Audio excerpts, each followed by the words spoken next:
திருமணம் மாத்திரமில்லை, வீட்டுல எந்த ஒரு சுப நிகழ்ச்சி நடந்தாலும் பெண்கள் அவசியம் கைகளிலே மருதாணிகளை வைத்துக் கொள்ள வேண்டும்.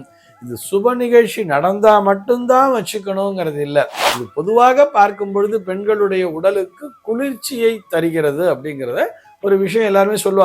மருதாணிங்கிறது குளுமை, ஒரு ஹீட்டா இருக்கக்கூடிய பாடிக்கு அது குளுமையை தரும், உடம்பை ஒரு ஒரு சமநிலையில வச்சுக்கும் அப்படிங்கிறதுக்காகத்தான் இந்த மருதாணியை வச்சுக்கணுங்கிறத வலியுறுத்தி இருப்பார்கள். அவரவருடைய அந்த உடல் வாகிற்கு ஏற்றவாறு வாதம் பித்தம் கபம்னு பிரிக்கிறா இல்லையா, அதற்கு ஏற்றாற்போல் கைகளிலே மருதாணி என்பது பளிச்சுன்னு ஒட்டி இருக்கும். அதை வச்சே கண்டுபிடிச்சிருவா. ரொம்ப அனிமிக்கா இருக்கிறவளுக்கு பார்த்தோம்னா கொஞ்சம் ஆரஞ்சு கலர்ல தான் ஒட்டி இருக்கும்.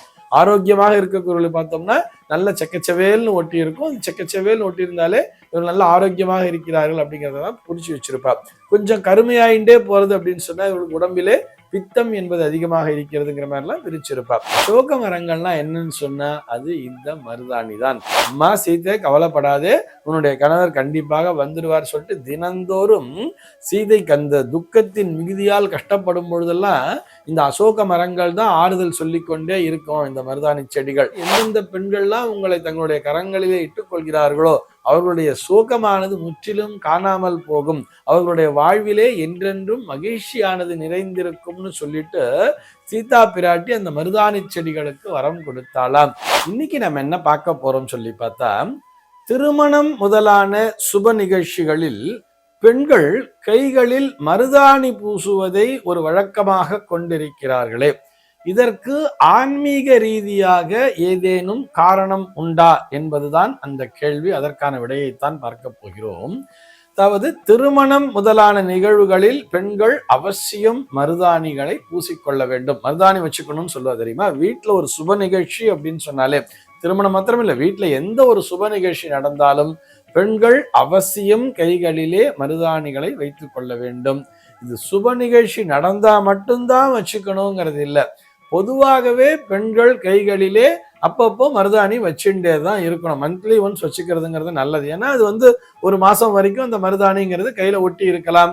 அதற்கு பிறகு கொஞ்சம் கொஞ்சமா அந்த மருதாணிங்கிறது மறைஞ்சிருதுன்னு வச்சா, அது மறைகின்ற நேரத்திலே அது ஃபுல்லா போயிடுறது அப்படின்னு வரும் பொழுது மீண்டும் ஒரு முறை மருதாணி அரைத்து வைத்துக் கொள்வதுங்கிறது நல்லது தானே.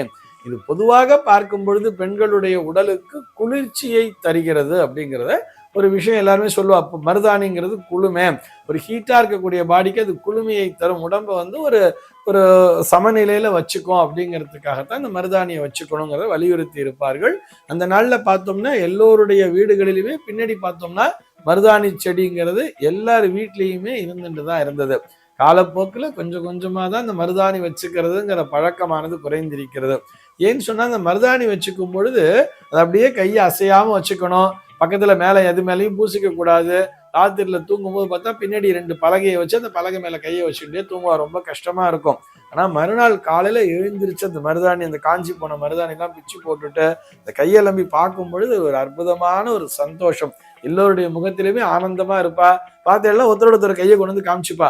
உனக்கு எப்படி ஒட்டி இருக்கு, எனக்கு எப்படி ஒட்டி இருக்கு, அதை ஒட்டிறத வச்சு உனக்கு நல்ல மனசு இல்லை, உனக்கு பித்தம் ஜாஸ்தியா இருக்கு, அதனால தான் கருத்து போச்சு, உனக்கு மனசு நல்ல மனசா இல்லை, இருந்தால் வெள்ளை வெள்ளையர்னு இருக்கு, அவனுக்கு சரியாவே பளிச்சுன்னு ஒட்டலைங்கிற மாதிரிலாம் இவர்களுக்குள்ளாக ஒரு சில காரணங்களை சொல்லி கொண்டிருப்பார்கள். இது அவரவருடைய அந்த உடல் வாகிற்கு ஏற்றவாறு வாதம் பித்தம் கபம்னு பிரிக்கிறா இல்லையா, அதற்கு ஏற்றாற்போல் கைகளிலே மருதாணி என்பது பளிச்சுன்னு ஒட்டி இருக்கும். அதை வச்சே கண்டுபிடிச்சிருவா இவனுடைய உடல் ஆரோக்கியம் என்பது இப்படி இருக்கிறது. ரொம்ப அனிமிக்கா இருக்கிறவளுக்கு பார்த்தோம்னா கொஞ்சம் ஆரஞ்சு கலர்ல தான் ஒட்டி இருக்கும். ஆரோக்கியமாக இருக்கக்கூடியவர்களுக்கு பார்த்தோம்னா நல்ல செக்கச்சவேல்னு ஒட்டி இருக்கும். செக்கச்சவேல்னு ஒட்டி இருந்தாலே இவர் நல்ல ஆரோக்கியமாக இருக்கிறார்கள் அப்படிங்கிறதான் புரிச்சு வச்சிருப்பா. கொஞ்சம் கருமையாயிண்டே போறது அப்படின்னு சொன்னா இவருக்கு உடம்பிலே பித்தம் என்பது அதிகமாக இருக்கிறதுங்கிற மாதிரிலாம் பிரிச்சிருப்பா. சரி, இது ஒரு புறம் இருக்கட்டும். இந்த நேயர் கேட்டிருப்பது போல ஆன்மீக ரீதியான காரணங்கள் உண்டான்னு சொன்னா நிச்சயமாக உண்டு. இது எங்க ஆரம்பிக்கிறது, இதுக்கான ஆதாரம் எங்க இருக்குன்னு சொல்லி பார்த்தோம்னா ராமாயணத்திலே இருக்கிறது. ராமாயணத்துல பார்த்தோம்னா சீதையானவள் அசோக வனத்திலே இருந்தாள் அப்படின்னு சொல்லி பார்க்கிறோம் இல்லையா. அந்த அசோக வனம்னா என்ன அர்த்தம்? அசோக மரங்கள் நிறைந்திருந்த இடம் அப்படிங்கிற மாதிரி சொல்றா. அசோக மரங்கள்னா என்னன்னு சொன்னா அது இந்த மருதாணி தான். சோகம்னு சொன்னா நமக்கு தெரியும் தானே, ஒரு மாதிரி சோகமான ஒரு சூழல்னு சொன்னா துக்ககரமான ஒரு சூழல்.